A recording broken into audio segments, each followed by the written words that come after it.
a todos e todas. Eu queria agradecer imensamente aqui em nome da Telebrasil a participação, talvez, em um dos temas mais importantes desse ano, que é a discussão da regulamentação da União Europeia e também da regulação brasileira sobre o tema de inteligência artificial. Estamos aqui começando a sessão da regulamentação à realidade, inteligência artificial, da perspectiva da União Europeia. Eu sou Daniela Martins, diretora de Relações Institucionais de Comunicação da Conexis e da Telebrasil, e tenho a grande honra de chamar ao nosso palco para abrir esse momento de discussões que vai ser muito rico, trazendo talvez a perspectiva legal e regulatória de talvez o marco, né, legal que vai pautar o nosso desenvolvimento econômico, tecnológico e de inovação em todo o mundo. Então, eu tenho a grande honra de fazer as palavras iniciais do nosso painel com a embaixadora da União Europeia no Brasil, a senhora Marianne Schugraff. Seja muito bem-vinda ao palco, embaixadora.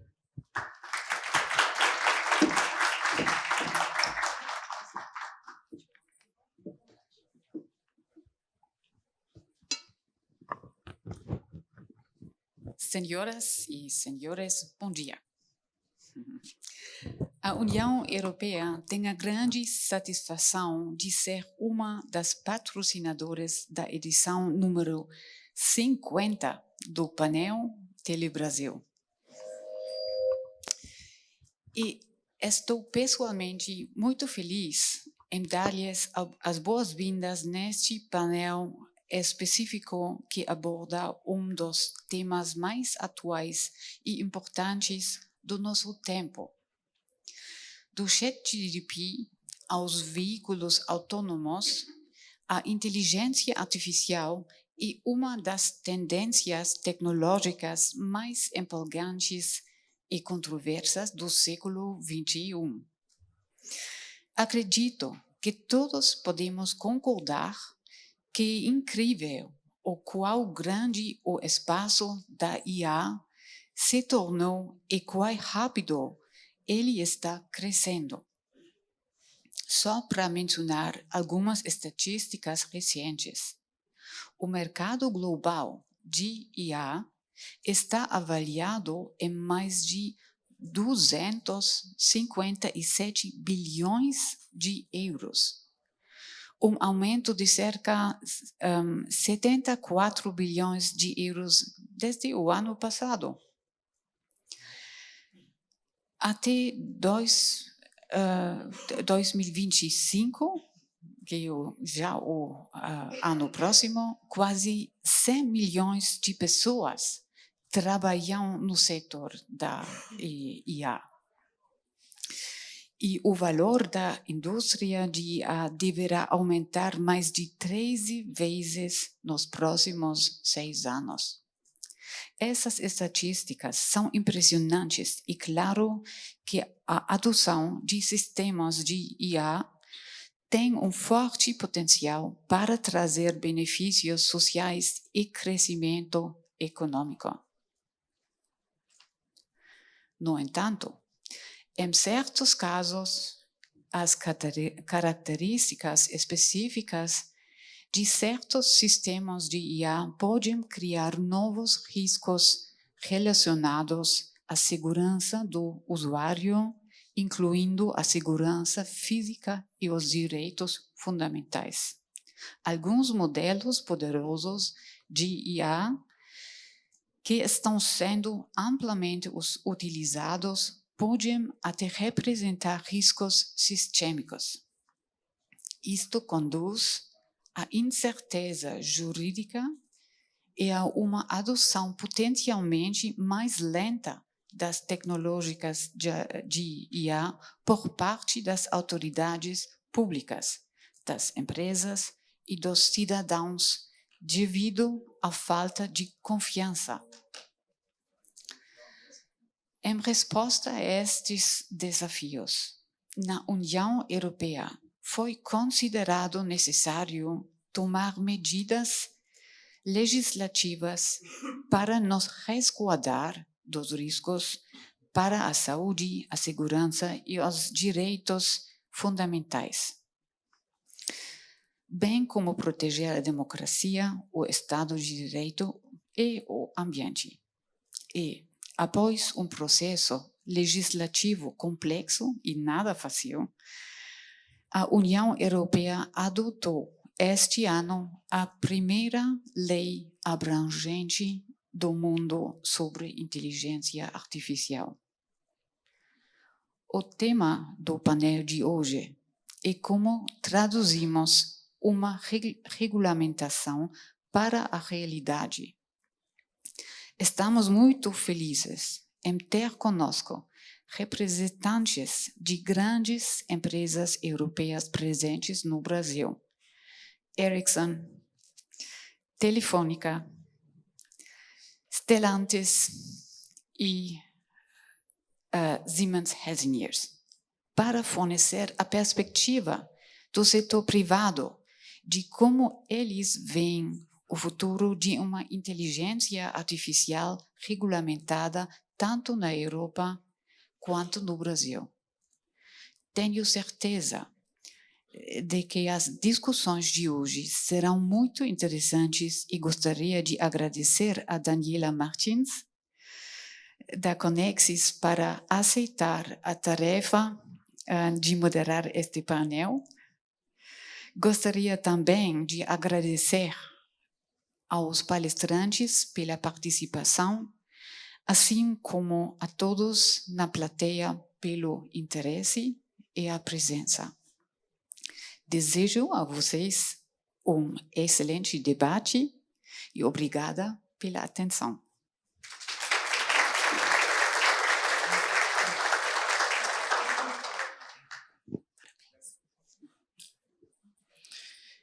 Pessoal, eu queria um pouquinho mais baixo só esse microfone, que eu falo um pouco mais alto. Que a gente fizesse mais uma salva de palmas à embaixadora que fez essa fala em português. Eu acho que foi uma grande diferença. Então, mais uma salva de palmas para a embaixadora. E eu vou falar, gente, muitos me conhecem aqui de outros painéis. Eu fiquei arrepiada porque eu acho que não só uma deferência a todos nós aqui presentes, mas ao painel Telebrasil, nessa edição de 50 anos, com essa parceria com a União Europeia, que segue pelo 2º ano e traz temas muito relevantes para a nossa discussão e temas de momento, né? A gente tem agora o P20 acontecendo em Brasília nessa semana, então a gente sabe que a gente está pautando decisões que estão na pauta mundial, que também vão se fechar agora na decisão da cúpula do G20. Então, pessoal, queria chamar agora ao palco os nossos painelistas. Primeiramente, queria convidar a Maria Buzdugan, conselheira da Delegação da União Europeia no Brasil. Salva de palmas, por favor. Queria convidar também o Paulo Bernadotte, diretor de Soluções e Tecnologias da Ericsson Latam. O Tiago Machado, diretor de Relações Institucionais da Vivo, Grupo Telefônica.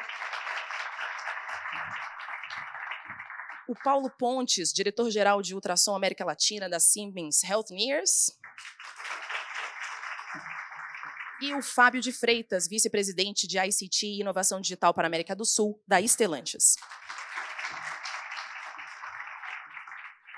Então, pessoal, nossa dinâmica, vou passar para vocês rapidamente aqui. Vamos ter um primeiro momento de fala, depois vamos ter rodadas de perguntas. E aqueles que já tiverem interesse em fazer alguma pergunta, a gente, tendo um tempinho, a gente vai abrir para alguma pergunta dos nossos convidados. A ideia é que a gente faça, de fato, um grande centro de construção dessa nova política aqui no Brasil, ouvindo as melhores referências com a União Europeia. Então, para a primeira fala, eu vou passar a palavra aqui e devolver o microfone para a Maria Buzdugan falar um pouquinho, cerca de 5 minutinhos, sobre essa perspectiva. Verdade. Antes de passar a palavra para a Maria, a gente vai passar um vídeo aqui da Comissão Europeia. A inteligência artificial está bombando. Mas alguns sistemas de IA representam riscos para a segurança do usuário e para os direitos fundamentais. É por isso que a União Europeia decidiu intervir com a Lei de Inteligência Artificial. A Lei de IA se aplica a entidades dentro e fora da União Europeia, desde que sua IA impacte pessoas na UE. A lei é baseada em riscos. A maioria dos sistemas de IA é considerada de risco mínimo e pode ser desenvolvida e utilizada seguindo a legislação existente, sem obrigações legais adicionais. Alguns usos particularmente prejudiciais da IA, que violam direitos fundamentais, são proibidos, e um número limitado de sistemas de IA é considerado de alto risco e está sujeito a obrigações adicionais. Portanto, a lei será aplicada apenas onde for estritamente necessário e de forma a minimizar o ônus para os operadores econômicos.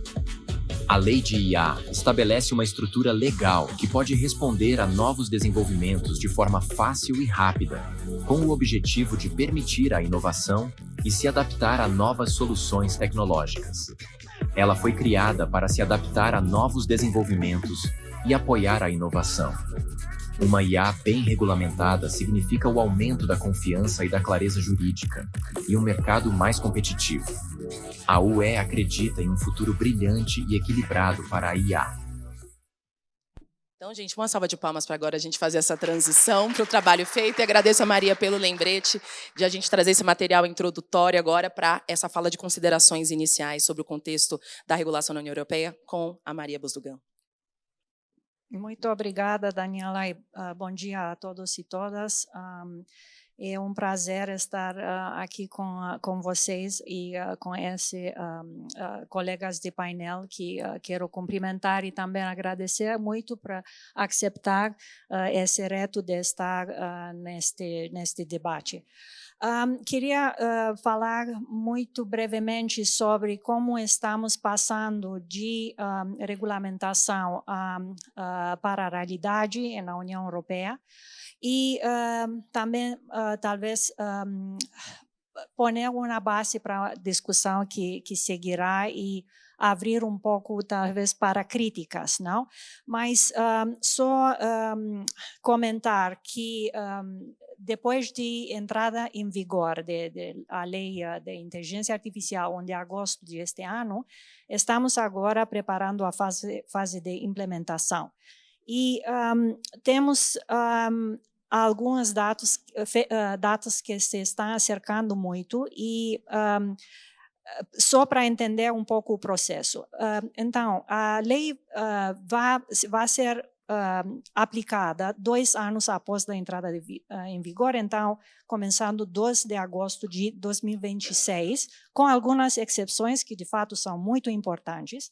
E falamos agora, a primeira exceção são proibições, então, utilizações de inteligência artificial que são consideradas de riscos inaceitáveis. Todas essas proibições vão começar a aplicar em fevereiro de 2025, então, muito pronto. Depois, a segunda categoria de exceções são regras em matéria de obrigações relativas à inteligência artificial de finalidade geral. Isso vai passar a ser aplicáveis em 2 de agosto de 2025, então, o próximo ano. E outra categoria muito grande de exceções são para obrigações aplicáveis aos sistemas de AI consideradas de risco elevado. E isso se aplica de 2 de agosto de 2027. Então, um ano mais após a entrada geral. Entretanto, a Comissão Europeia está a elaborar orientações, primeiro para utilizações proibidas, que, como mencionei, a obrigações começa em fevereiro do ano próximo, então essas orientações vão ser publicadas antes. Também se está trabalhando sobre orientações para a classificação de risco elevado, que serão publicados mais tardar até 2 de fevereiro de 2026, juntamente com uma lista de exemplos práticos de casos de utilização de sistemas de AI que são considerados riscos elevados e também uma lista de exemplos de casos que não são considerados de riscos elevados. Em paralelo, a Comissão Europeia mandatou as organizações europeias de normalização, CEN e CENELEC, para elaborar normas para requisitos de risco elevado. Então, essas organizações estão agora elaborando esta normalização, que tem que estar publicada a final de abril do próximo ano, e uma vez aprovadas para a Comissão, essas normas conferirão uma presunção de conformidade aos sistemas de inteligência artificial que estão cumprindo com obrigações de acto de inteligência artificial da União Europeia. Então, o Serviço para Inteligência Artificial, que é o organismo de execução do regulamento no marco da Comissão Europeia, está trabalhando em conjunto com um Comitê Europeu para a Inteligência Artificial, composto por representantes dos Estados-membros, e, além disso, haverá um painel científico e um fórum consultativo que proporcionará informações das partes interessadas e também das comunidades científicas interdisciplinárias, contribuindo para a tomada de decisões e assegurando uma abordagem equilibrada de desenvolvimento da inteligência artificial. E, por último, para os modelos de inteligência artificial de finalidade geral, está a ser elaborado um primeiro código de conduta com contributos por partes interessadas. De fato, entre 30 de setembro, se iniciou o processo de elaboração desse primeiro código de conduta e que vai ser publicado em abril do próximo ano e depois, se a comissão decide aprovar, porque agora esse código de conduta está sendo elaborado de partes interessadas, então é um processo multi-stakeholder, mas se a comissão decide aprovar essa versão de código, vai ter uma validade na toda a União Europeia e significa que os fornecedores de modelo de inteligência artificial de finalidade geral podem basar-se nesse código de conduta para demonstrar o cumprimento das obrigações estabelecidas no regulamento. Queria terminar com reiterar os 3 principais argumentos do vídeo e assim seguro estou abrindo para minhas colegas possibilidades de crítica, mas nós consideramos o seguinte, que, primeiro, os legisladores europeus fizeram um esforço bastante grande para que as regras e obrigações em regulamento sejam aplicadas só quando estritamente necessário e de uma forma que minimiza os encargos para os operadores econômicos.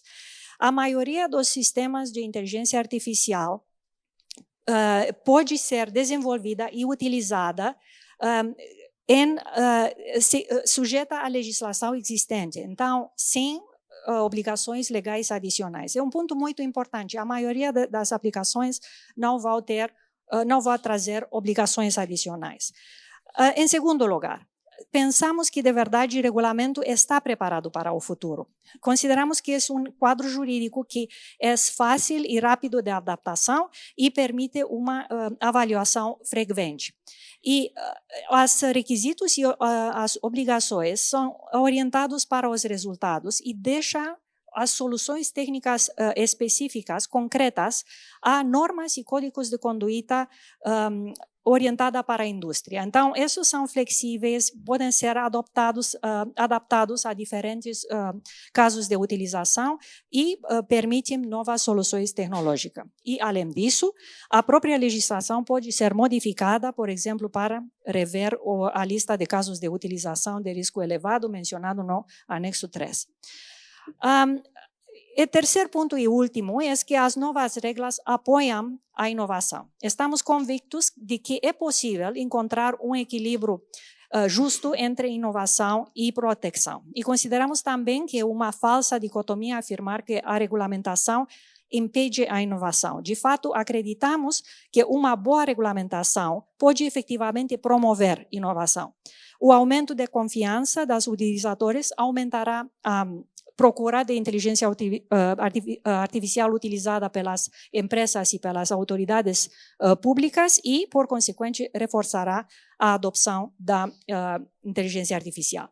E outro aspecto muito importante neste sentido é que o regulamento permite ainda mais a criação de regulatory sandboxes, então ambiente de testagem da regulamentação e de testagem em condições reais que proporcionam um ambiente controlado para testar tecnologias durante um período limitado. E assim se promove inovação por parte das pymes, das startups e outras empresas. E junto com estas medidas também temos algumas outras iniciativas para facilitar inovação, como o acesso a polos de inovação digital, a instalações de ensaio e experimentação, que ajudarão a criar condições quadro adequadas para as empresas. E antes de terminar minha intervenção, queria talvez já abordar uma crítica, uma pergunta muito comum que escutamos muitas vezes. É que o regulamento foi adotado demasiado cedo, porque o desenvolvimento das utilizações da inteligência artificial está apenas numa fase inicial. E eu gosto de responder com isso com uma comparação, com uma pergunta. Se quiser educar a alguém para seguir as regras, quando é mais fácil? Quando lida com uma criança pequena, com um adolescente rebelde ou com um adulto teimoso? Bom, com essa pergunta vou passar a palavra de novo a Daniela. Muito obrigada. Uma salva de palmas, pessoal, para Maria Busdogan.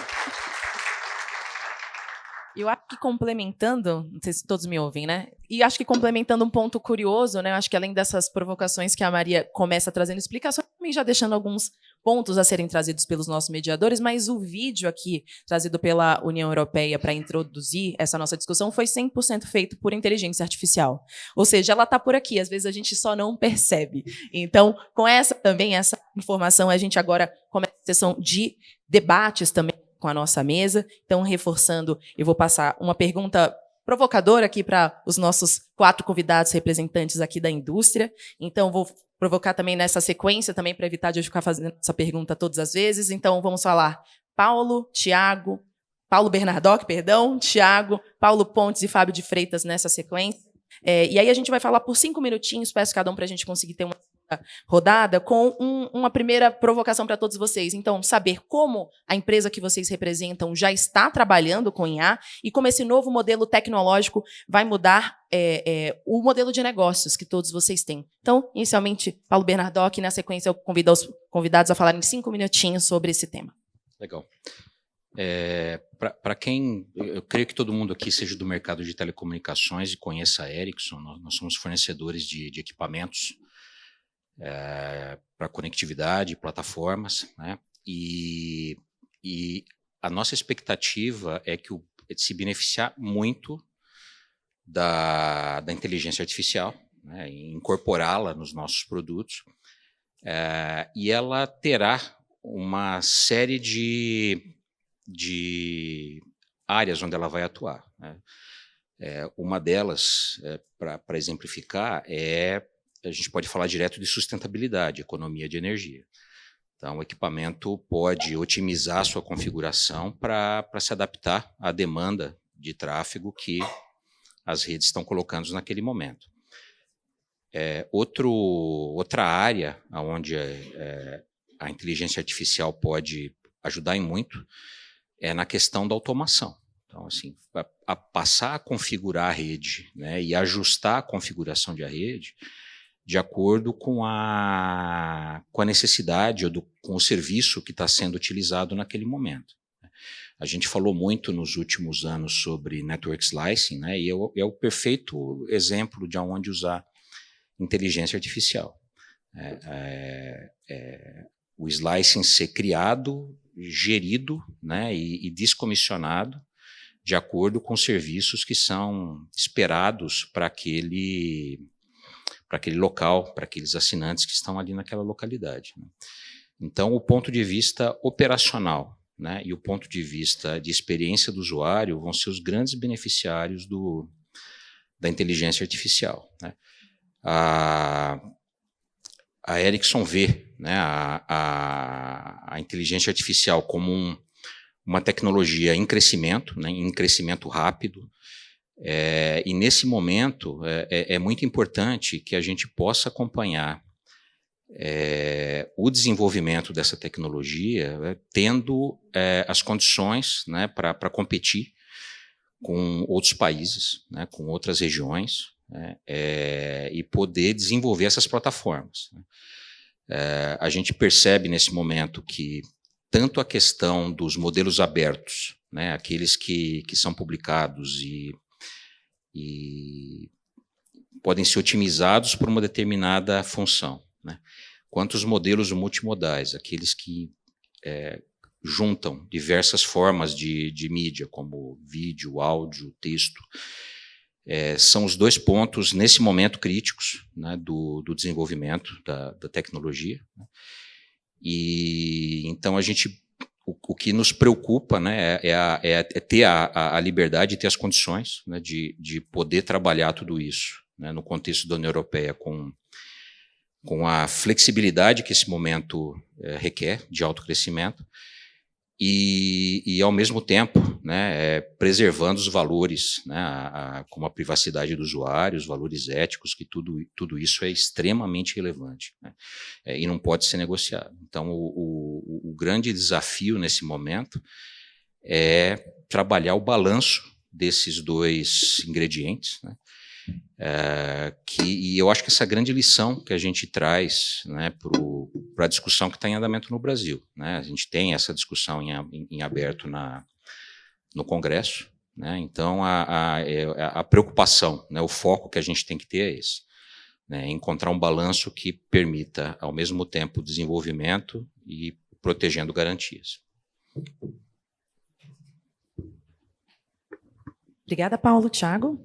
Bom dia a todos, bom dia a todas. Obrigado, Daniela. Cumprimentar aqui a Maria em nome de quem cumprimento a todos os colegas da União Europeia, todos os presentes, todos que nos assistem aqui também pela internet. Dizer que é uma alegria e um prazer para a gente poder estar aqui discutindo esse tema que é tão importante. Eu quero pegar um gancho do que o Paulo falou aqui, de uma das aplicações, acho que foi a primeira que você citou. A capacidade de você desligar um rádio, reduzir a potência dele ou fazer escolhas em termos da capacidade de processamento que aquele rádio vai ter às 2 horas da manhã, onde o tráfego é 20 vezes menor do que às 2 horas da tarde. Veja o quão específica é essa aplicação. Agora, multipliquem isso por quantos sites temos aí entre todas as operadoras no país? Mais de 100 mil? Multipliquem isso por 100 mil. Multipliquem isso pela quantidade de energia gasta, ou, nesse caso, economizada. Então, veja o potencial que tem de ganho de eficiência em todas as etapas da operação complexa que é uma operadora de telecomunicações.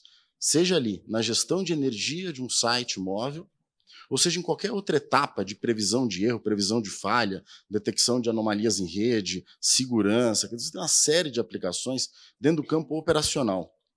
E isso nos leva a um ponto importante nessa discussão de inteligência artificial e sua regulação, que é a desmistificação do que é IA. Eu tenho certeza que o Paulo aqui, quando estudou engenharia alguns anos atrás, né, Paulo, estudou redes neurais. Esse tema não é novo, gente. Esse tema virou um tema público e virou um debate público à medida em que a tecnologia chegou para todos nós, à medida em que nós vimos o advento da IA generativa, isso colocou a discussão num novo patamar e começou a trazer uma série de preocupações à tona que são bastante válidas e justificáveis em termos de proteção de dados, de propriedade intelectual, de deepfakes e fraudes e tudo mais. Então, isso colocou a discussão num patamar de preocupação pública. E, nesse sentido, o movimento da União Europeia foi muito importante para estabelecer um conceito fundamental, Maria, que é a da regulação baseada em risco. A métrica da regulação baseada em risco fundamentalmente diz o seguinte: olha, vamos nos preocupar com aquilo que é um risco inaceitável, né, e proibir esse tipo de aplicação. Vamos ver um que é um risco alto e tem que se estabelecer ali algum nível de condições de contorno e garantia sobre isso. E aquilo que não for um risco alto, coloquemos ali boas práticas de governança para funcionar, mas se permita a capacidade de inovação. Então, isso mostra um certo equilíbrio, tanto entre aquilo que são as aplicações que já estão muito rodando em muitos setores, de inteligência artificial, de machine learning, deep learning e todas as técnicas associadas a esse tema, quanto aquilo que é mais novo e começa a chegar na nossa mão, começa a chegar nos nossos celulares. Hoje, qualquer um tirar o celular do bolso pode, aí, em alguns segundos, gerar uma imagem de inteligência artificial enfim, do que quiser. E isso começa a trazer uma série de outras preocupações. Então, nesse sentido, uma das discussões que está posta, e eu tenho certeza que a gente vai chegar aqui, né, Dani, um pouco sobre a temática da regulação, então não vou entrar nesse tema agora, como separar essas discussões que são tão diferentes entre si, né, entre o ganho de eficiência operacional, que vai ser habilitado pela inteligência artificial, e não é só nas redes de telecomunicações, em absolutamente todos os setores, todas as atividades, e, do outro lado, aquelas aplicações a gente precisa ter um cuidado adicional, uma preocupação com relação ao seu risco. E, por fim, falando do uso, para além do uso da inteligência artificial em si, dentro da empresa, que acho que não caberia num painel a gente ficar trazendo tantos exemplos que podem vir, eu queria destacar um pouco do papel do setor de telecomunicações como um grande vetor, uma grande plataforma habilitadora dessa transformação, que é mais uma onda, e uma onda importantíssima nessa revolução da digitalização, que começa décadas atrás com a microeletrônica, com a internet, com as redes móveis, com a arquitetura de nuvem, com as aplicações e tudo isso cada vez mais acelerando, até a gente chegar num ponto onde a inteligência artificial é capaz de produzir ferramentas que não existiam para resolver problemas que surgem na hora. Então, essa nova arquitetura ela precisa de coisas fundamentais, e é o papel do setor de telecomunicações, e é uma responsabilidade que nós temos. A conectividade é absolutamente essencial para que a gente possa massificar o uso da inteligência artificial, que ela possa chegar a todos os setores, serviços, atividades econômicas, a toda a sociedade. A sociedade precisa estar preparada do ponto de vista de letramento digital, para que a gente não tenha uma brecha ainda maior entre aqueles que estão inseridos digitalmente, que estão conectados, que fazem uso da inteligência artificial e podem se beneficiar de tudo aquilo que ela pode trazer, e entre aqueles que ainda podem estar desconectados, que ainda podem estar à margem dessa revolução digital, e que isso não amplie a distância entre as possibilidades que essas pessoas podem ter no futuro.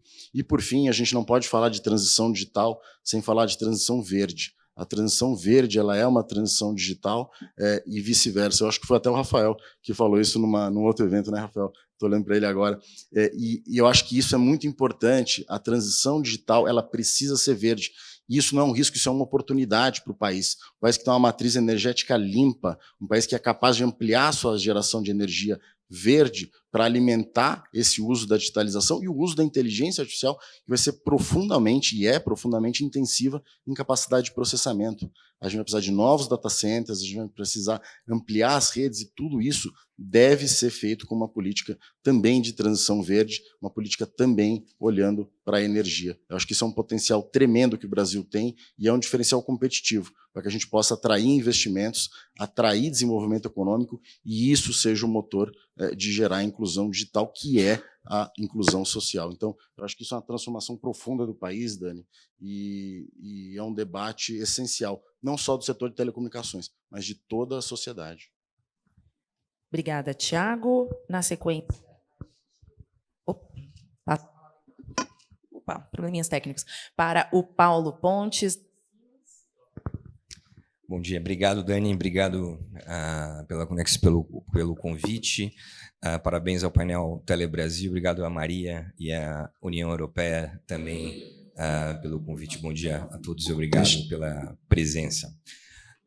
Bem, eu como engenheiro de telecomunicações de formação trabalhando na área da saúde tenho um prazer e um gostinho especial de estar presente aqui hoje, de ouvir muitos temas que eu gosto muito, e também poder trazer um pouco da perspectiva da área da saúde em relação à inteligência artificial. A Siemens é uma companhia de 120 anos, mais de 120 anos de existência, que tem, obviamente, saúde dentro do seu DNA. Hoje nós somos a companhia que mais investe em inteligência artificial do mundo, né? Então somos bastante orgulhosos disso, né? E quando a gente olha, por exemplo, o envelhecimento da população, né? Quando a gente olha as mazelas que cada uma das regiões tem, como, por exemplo, o staffing shortage, que não é um problema só de países em desenvolvimento, mas também dos países ricos, né? Quando a gente olha, por exemplo, o nosso país aqui, o Brasil, onde o Sistema Único de Saúde investe quase 70% do seu orçamento em procedimentos evitáveis. E aí a gente olha para o contínuo do cuidado, ou continuum of care, de um paciente com uma detecção precoce. Aí, quando a gente fala de detecção precoce, a gente pode citar, por exemplo, o caso de câncer de mama, onde aproximadamente 95% dos casos, quando tratados no início, são 100% curáveis. Inteligência artificial pode ajudar e muito com Big Data em cima disso, né? Ou no caso, por exemplo, de um ultrassom, que é um equipamento que muitos de nós aqui já fizemos diversos exames em nossas vidas, e ele é 100% médico e operador dependente. Então agora o ultrassom evoluiu para um ponto onde o médico que está operando com menos experiência, operando aquele equipamento, vai conseguir ter a ajuda da inteligência artificial para identificar os órgãos e fazer medidas. Aquela medida que podia passar desapercebido, podia ser um tumor que pode matar aquele paciente. Então, quando a gente sai do diagnóstico e passa para o tratamento, por exemplo, mais de 50% dos pacientes com diagnóstico de câncer vão usar radioterapia como um tratamento combinado com cirurgia ou quimioterapia para o seu tratamento. Inteligência artificial vai jogar um papel fundamental em contornar a área que precisa ser tratada para poupar um tecido saudável e atingir única e exclusivamente aquele tumor que se está buscando atingir. Então, se a gente olhar a inteligência artificial na saúde, a gente podia imaginá-la como um copiloto ou uma copilota, ajudando o médico com mais ou menos experiência, né, ajudando a encontrar o diagnóstico mais preciso, mais rápido, impactando o acesso à saúde e, obviamente, reduzindo a pressão de custo no sistema, né? E quando a gente olha como isso pode impactar os modelos de negócio, a eficiência operacional, empoderar o paciente, né, facilitar o paciente, por exemplo, mais empoderado dos seus dados, das suas informações, poder tomar decisões, inclusive até mais rápidas, buscar um diagnóstico antes, né, daquela doença estar já num estágio avançado, né? E, obviamente, também parcerias. Acho que a gente, lá no nosso data center em Princeton, onde a gente tem o nosso time de inteligência artificial, a gente está fazendo parcerias com companhias que a gente jamais imaginaria fazer fora da área da saúde. Então, é verdadeiramente fascinante como não só da indústria da saúde, mas também como paciente poder ver a evolução e como isso vai poder mudar definitivamente o panorama da saúde mundial daqui para frente. Na sequência, Fábio de Freitas, Stellantis. Bom dia a todos, um grande prazer estar aqui fazendo parte desse painel. Eu também gostaria de agradecer ao time da União Europeia e aos panelistas que estão aqui comigo. Antes de falar um pouquinho sobre a IA, eu queria apresentar de forma muito ampla a Stellantis, né? A Stellantis é uma empresa relativamente nova, formada em 2021, de 2 grupos centenários, a Fiat, a Chrysler, a Peugeot e a Citroën. Aqui no Brasil, a gente está falando principalmente das marcas mais conhecidas. A Fiat é líder de mercado há vários anos. A Jeep também líder no segmento com o Compass e o Commander. A Peugeot e Citroën vem num crescimento acelerado nos últimos anos. E a Ram é o nosso 5º modelo lançado na nossa fábrica mais moderna do mundo, que está em Pernambuco. Nós temos 6 plantas produtivas em South America, sendo 3 delas aqui no Brasil, o que demonstra a importância do mercado na região sul-americana.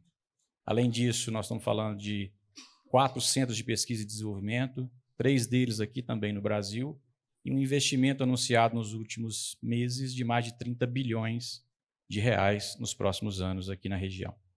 O que demonstra que apetite pela região, interesse cada vez maior da Stellantis em produzir inovação e desenvolvimento na região e principalmente aqui no Brasil.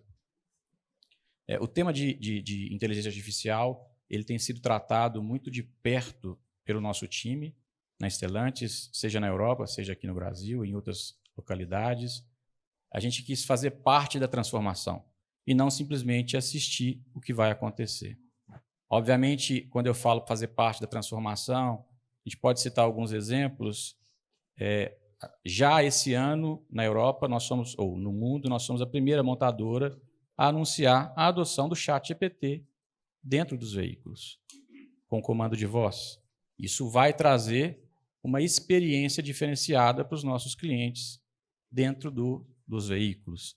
Mas eu também posso falar, do outro lado, do uso da inteligência artificial para cada vez mais promover e, obviamente, habilitar ainda mais o carro autônomo.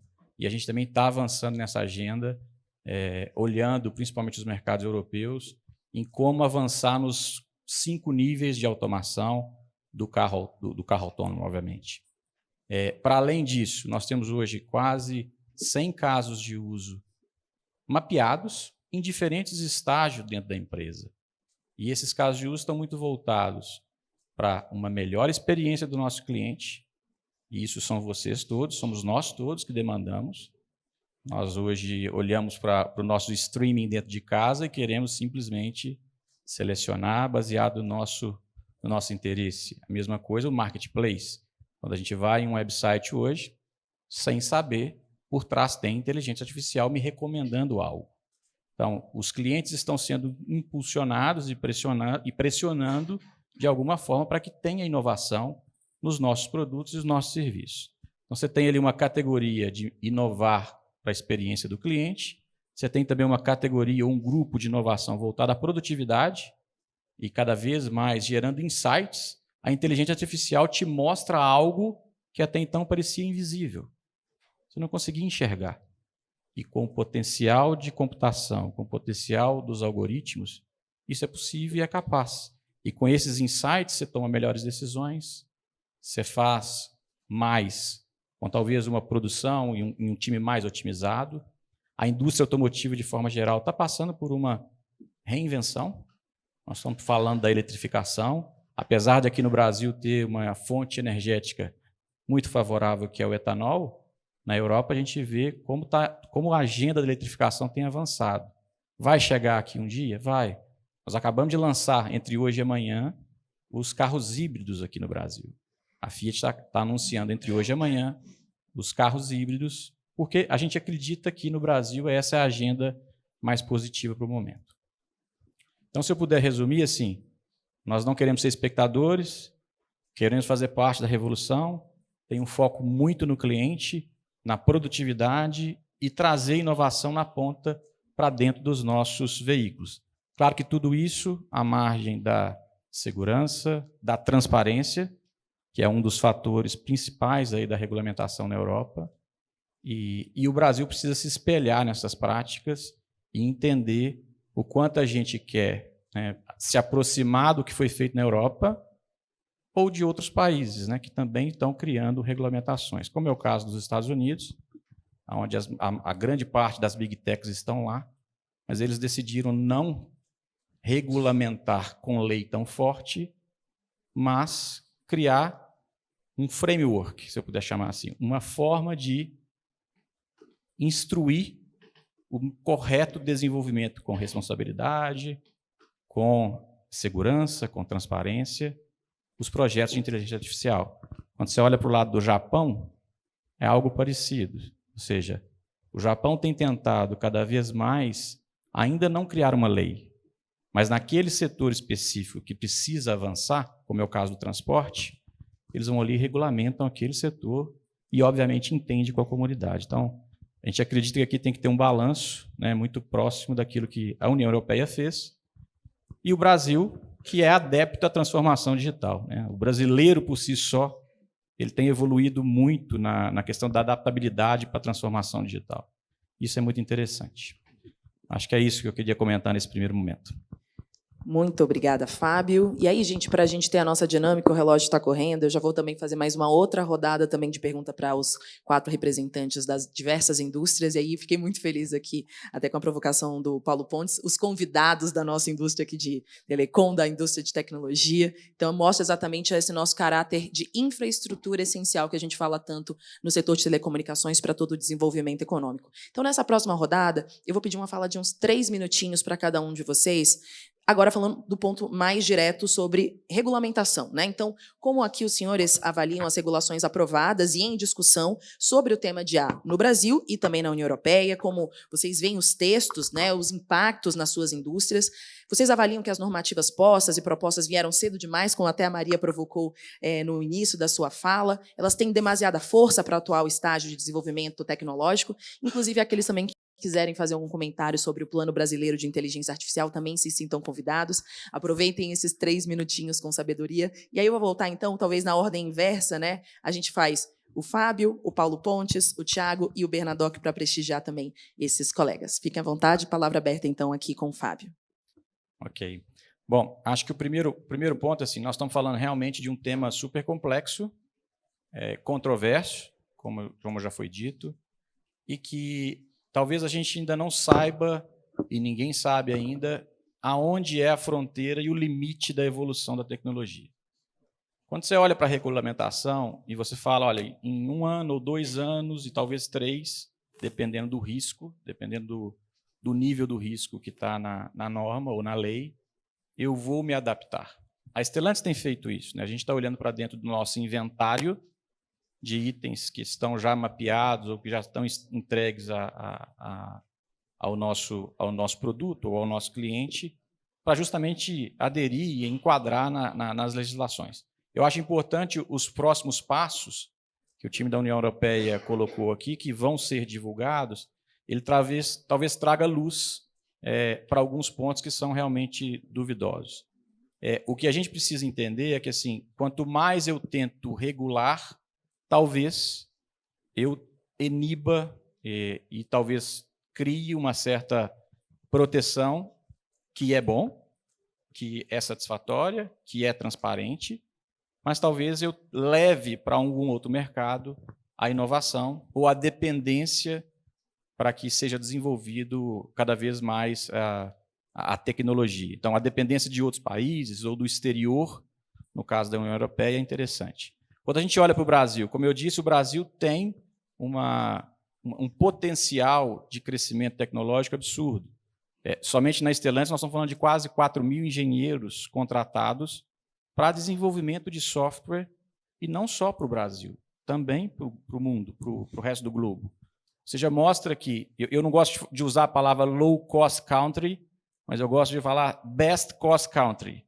Ou seja, o Brasil tem um potencial de profissionais e de adaptabilidade com esses profissionais gigantesca. O que falta, talvez, é a gente, cada vez mais, a iniciativa privada e o público, estão avançando para criar espaço e falta profissionais, obviamente. A tecnologia hoje, você tem uma demanda maior do que a oferta.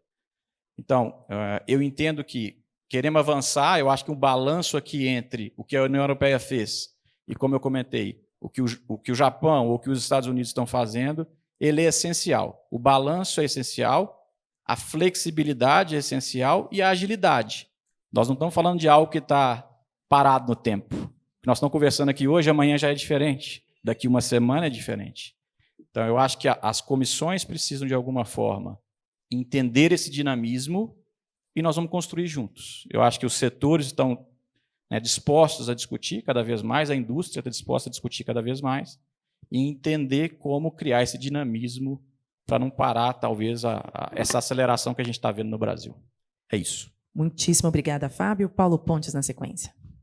Eu vou pegar aqui algumas das suas palavras, porque eu acho que você conseguiu resumir super bem alguns dos pontos que eu ia trazer, Fábio. Então, segurança e transparência, né, que eu acho que, como a União Europeia começou, né, a caminhar e avançar lá, e aparentemente é o caminho que a gente está seguindo aqui, né, então acho que isso é fundamental, mas, em paralelo a isso, a gente tomar bastante cuidado, né, para não enrijecer demais, porque senão, ao contrário, a gente não consegue avançar, como, por exemplo, AI ou AI generativa, coletando milhões de informações todos os dias, né? Como é que a gente consegue usar isso para o equipamento conseguir aprender em cima daquelas informações e aquela base de dados, né? Interoperar essa base de dados, e tudo, no final, vai atingir a gente, vai chegar como um benefício para nós como pacientes, aumentando o acesso à saúde, ajudando a gente a diagnosticar as doenças mais cedo, né? Então, acho que a grande palavra para mim aqui é o equilíbrio entre a segurança, a transparência, né? E que a gente consiga dosar as restrições de maneira que a gente não trave o desenvolvimento e o progresso. Dani, eu vou tentar 3 minutos, tá? Eu confio em você. Eu prometo que eu vou tentar. Não prometo estresse. Eu queria fazer algumas considerações aqui um pouco mais específicas sobre a discussão efetiva da legislação e da regulamentação desse tema no país. Eu acho que a gente vem de um momento onde está bem posto, que ainda é incipiente, ainda que a gente já vislumbre o tremendo potencial que toda essa transformação tem. Qualquer consultoria que você olhe, seja McKinsey, PwC, IDC ou qualquer outra, aponta para números na ordem de 15 a 20 até 30 trilhões de dólares de impacto. Isso é quase 20, 30% da economia global, gente, até 2030. Então, isso vai ter um impacto econômico profundo em todos os setores, né? A gente ouviu o setor automotivo, a gente ouviu o setor de saúde, e isso vai acontecer em absolutamente todos os setores, talvez mais rápido do que a gente imagina. Então, eu acho que eu falei um pouquinho, pegando até o gancho do exemplo do uso de IA e desse tipo de aplicação dentro da operação de redes, mas vocês veem que isso vai acontecer dentro da operação de todos os setores. Então, eu acho que a discussão do projeto de lei que hoje está no Senado é um exemplo de que a gente pode sim avançar com o diálogo, né? Talvez a gente tenha começado com uma visão demasiada hermética do ponto de vista jurídico, né? E que talvez criasse um ambiente muito difícil para a gente ter a segurança que seria capaz de inovar com velocidade, né, dentro dos compromissos éticos e necessários para que essa seja uma revolução digital segura, né, e que respeite os direitos fundamentais que a gente tanto precisa a qualquer momento. Então, eu acho que a gente vive uma discussão sobre o equilíbrio entre o uso ético e responsável da inteligência artificial, que é absolutamente essencial que esteja capturado pela legislação e pela regulamentação, para que se tenham os guardrails, para que se tenham os limites necessários para o uso desse tipo de tecnologia. E, ao mesmo tempo, eu acho que essa é a etapa de evolução que a gente tem visto na discussão desse tema no Senado Federal, na comissão temporária, em especial destacando o trabalho que o senador Eduardo Gomes tem feito de diálogo, de composição, de escuta ativa, para chegar num texto que contemple essas considerações, não só do ponto de vista jurídico, né, das proteções, não só do ponto de vista dos direitos, mas também da capacidade de uso, inovação e acelerar o uso e a transformação desse tipo de tecnologia. Então, tem uma série de pontos que eles ainda estão em fase de discussão e ajuste, mas eu tenho visto isso de maneira muito positiva, como cada vez mais um consenso do setor produtivo de que, por exemplo, o uso de IA, quando a gente está falando de dados internos da operação, não precisa ficar ao alcance dessa regulamentação. Eu nunca fui na fábrica da Stellantis, eu já me convidei. Tenho certeza que em algum momento ali tem alguma aplicação do tipo, olha, tem uma câmera que inspeciona o carro em 360 e vê se ele está montado direitinho, se tem uma peça ali que tem um ajuste, ou a cor está certa e tal. Então, veja, é muito diferente você pensar numa aplicação de inteligência artificial dessa, que ganha tempo, ganha velocidade, ganha qualidade de produto, ganha custo na manufatura dos carros, e tentar colocar dentro do mesmo arcabouço legal e regulatório que uma aplicação que vai gerar uma foto transformada de uma pessoa, ou que vai autorizar essa pessoa a ter acesso a um crédito ou não. Então, há aplicações, em especial aquelas que dialogam com o uso de dados pessoais sensíveis, onde a definição do que é a aplicação de alto risco tem que ser muito clara na lei, ou que se definam os parâmetros para que isso depois possa ser estabelecido por regulamentação. Eu acho que a gente ainda está com um texto que precisa de melhoras nesse sentido. Mas, por outro, exclua do alcance das considerações se é uma aplicação de alto risco ou não, todos aqueles usos da tecnologia que operam com dados internos das operações, seja da fábrica da Stellantis, ou seja da rede de telecomunicações de uma operadora ou de qualquer outro setor. Então, há mundos muito diferentes do uso desse tipo de máquina, né, desse tipo de ferramenta de tecnologia, quando a gente pensa em inteligência artificial, em termos dos riscos que têm que ser considerados dentro desses limites, dessas condições de contorno.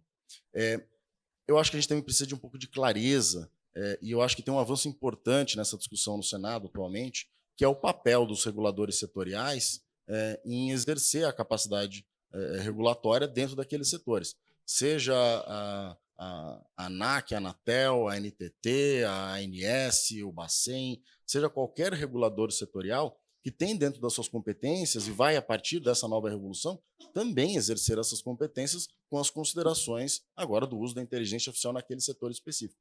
Eu acho que seria um retrocesso a gente ter uma visão ou que confunda qual é o alcance regulatório para aquele setor específico, ou que coloque uma estrutura demasiado complexa e pesada de regulação até externa, sobre um serviço muito específico.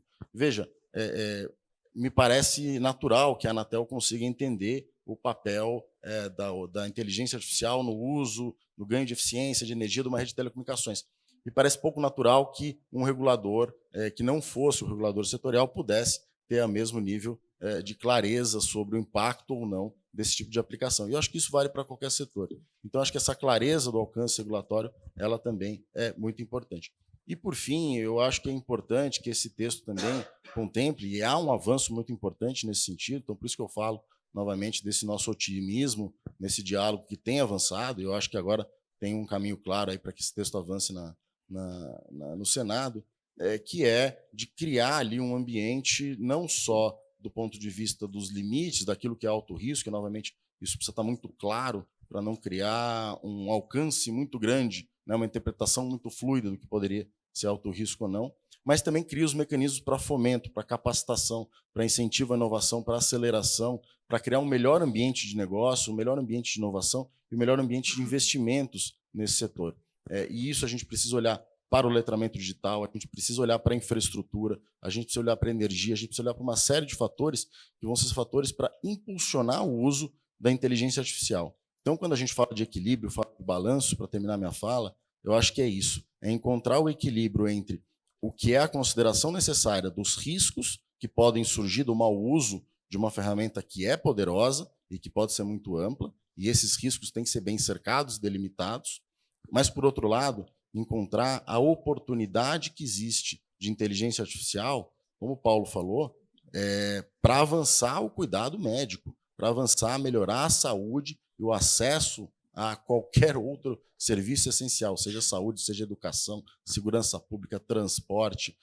Isso tem que ser um vetor de oportunidade, tem que ser um vetor de desenvolvimento. Então, acho que na discussão desse marco legal, Dani, esse equilíbrio, que é o equilíbrio que eu vejo que está sendo perseguido pelo setor produtivo, nesse debate muito construtivo, e que eu tenho certeza que a gente vai conseguir alcançar. E isso não exime, né, que existam outros planos, né? O PBIA, eu acho que é um exemplo disso, de várias frentes de planos de transformação de uma série de pilares dentro da alçada do governo, dentro da alçada daquilo que é o desenvolvimento de capacidades estratégicas, seja de modelos treinados em linguagem natural em português, seja da infraestrutura necessária para tudo isso, seja da adoção de inteligência artificial dentro da administração pública como um todo. Então, eu vejo de maneira muito salutar e muito positiva. Agora, eu acho que tem sim a oportunidade da gente ter uma visão mais estratégica ainda, de que isso é uma grande oportunidade para o país se reposicionar de maneira competitiva, mas sem deixar que isso abra uma desigualdade na digitalização, no uso dessas ferramentas e nos acessos que vão ser criados. Certamente, um ambiente legal equilibrado é fundamental para isso. Obrigada, Thiago. Bernadotte, na sequência. Eu vou aproveitar um ponto aqui do Thiago, né? Ele colocou ênfase grande nos riscos, né? E na área de telecomunicações, onde a Ericsson atua, né, confiabilidade é um fator essencial, né? Estamos aqui há 100 anos, né, mais de 100 anos no Brasil, e o mercado está acostumado a trabalhar com 5 noves de confiabilidade. Então, a rede não pode falhar. Além de não poder falhar do ponto de vista técnico, ela também guarda informações muito sensíveis, né, do dia a dia de cada um. Né? Então, essa confiabilidade ela é inegociável. Né? Então, naquilo que toca a preservar esses valores, né, preservar e proteger, né, os usuários, a Ericsson está totalmente comprometida com isso. O que preocupa, né, e o que a gente gostaria de ressaltar, né, é que, ao mesmo tempo, a gente vê o mercado de inteligência artificial se desenvolvendo, desenvolvendo plataformas, né, e plataforma é um jogo que, se você não ganhar ele no começo, fica muito difícil reverter isso depois. Né? A gente tem vários exemplos aqui no mercado de internet. Então, ao mesmo tempo que a gente preserva, né, aquilo que é essencial, né, a gente tem que estar inserido num contexto, né, onde é importantíssimo ter as condições para que a tecnologia se desenvolva dentro da União Europeia. Então, para fechar meu comentário, eu vou aproveitar o exemplo que a Maria deu, né, da educação do adolescente. Né? tá perfeito, né? O que eu acrescentaria apenas, né, é que a gente tem que dar condições para esse jovem se desenvolver nesse ambiente, né? É um ambiente agressivo, duro, né, e competitivo, né? Então, ao mesmo tempo que a gente assegura que ele vai crescer, né, se desenvolver dentro de princípios sólidos, que ele também tem a condição, né, de sobreviver, né, nesse ambiente bastante competitivo. Obrigado. Obrigada, Bernadotte. E aqui, pessoal, a gente está com uma agenda já bem perto do final, então eu queria deixar uma última pergunta, Maria, para você fechar. Exatamente, você começou, eu queria que a gente tenha a honra de você fechando também a fala. Comentáriozinho rápido, 2 minutos sobre... Acho que muita gente aqui está acompanhando, eu queria registrar a presença de CEOs, General Managers de empresas europeias que estão aqui nos acompanhando, consultores legislativos, acadêmicos, professores na área de direito digital, ou seja, estamos muito prestigiados.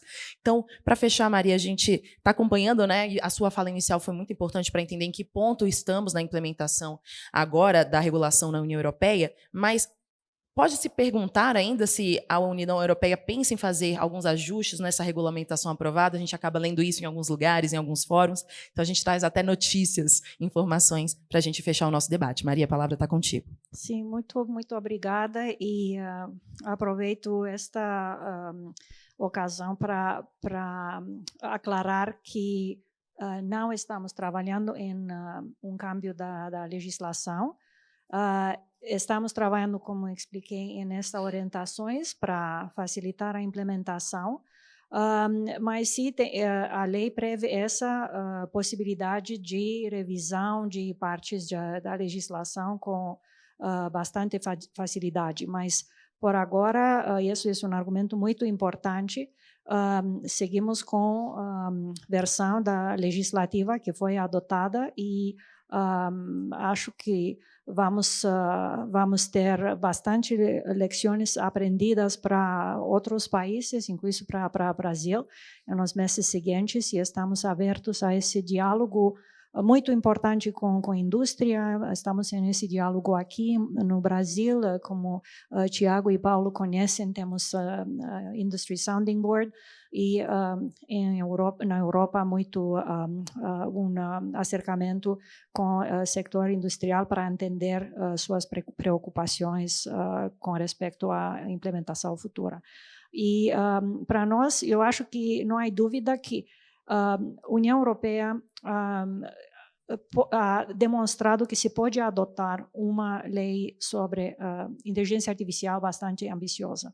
E isso eu acho uma demonstração para todo mundo, e vamos ver como vamos, que resultados vamos ter, mas o primeiro passo já está feito e agora vamos adiante com essa implementação.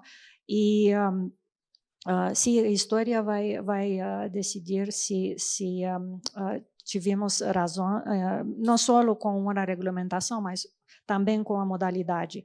E se essa é a última vez que eu falo, queria também parabenizar a Painel Telebrasil para seus 50 anos e também agradecer aos organizadores, particularmente Conexis e Teletime, por invitar a União Europeia de novo a ser uma de patronizadores de essa edição muito especial, e agradecer a todos meus panelistas, a Daniela como moderadora e a todos vocês que estão aqui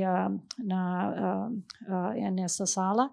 E não vamos ter tempo de perguntas, mas, bom, estamos aqui, eu fico na Brasília, e se, por favor, sente-se à vontade de contactar.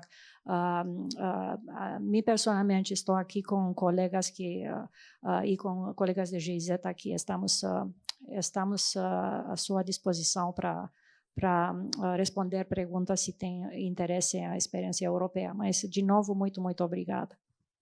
Pessoal, palmas para a Maria, que está fazendo a fala de encerramento. E queria também agradecer nessa reta final aqui a participação dos nossos painelistas e acho que para quem acompanhou um debate rico, mostrando exatamente desafios e oportunidades, que eu acho que esse é o momento, e eu acho que a Maria trazendo pela União Europeia esse ambiente de diálogo que segue aberto para essa construção conjunta, para que a gente tenha desenvolvimento, para que a gente tenha inovação, para que a gente tenha também cautelas, que eu acho que talvez a gente sumariza essa fala de todos. Então, queria registrar um a um meu agradecimento. Paulo Bernadotte, diretor de Soluções e Tecnologias da Ericsson Latam, Thiago Machado, diretor de Relações Institucionais da Telefônica Vivo no Brasil, do senhor Paulo Pontes, diretor-geral de Ultrassom América Latina da Siemens Healthineers, e também do Fábio de Freitas, vice-presidente de ICT e Inovação Digital para a América do Sul, da Stellantis. Queria agradecer também a todos que estão aqui presentes. A gente fica com essa dor de não conseguir ter um tempinho para abrir para perguntas, mas estamos também aqui enquanto Telebrasil, Conex e todos os nossos convidados abertos para a gente depois, se receber algum questionamento, a nossa equipe de produção registra e a gente encaminha para os nossos painelistas. Muito obrigada e vamos seguir agora para a programação de plenário aqui do Painel Telebrasil nessa edição de 50 anos e convido os nossos moderadores e palestrantes para a gente tirar uma foto conjunta. E uma salva de palmas a todos, por favor.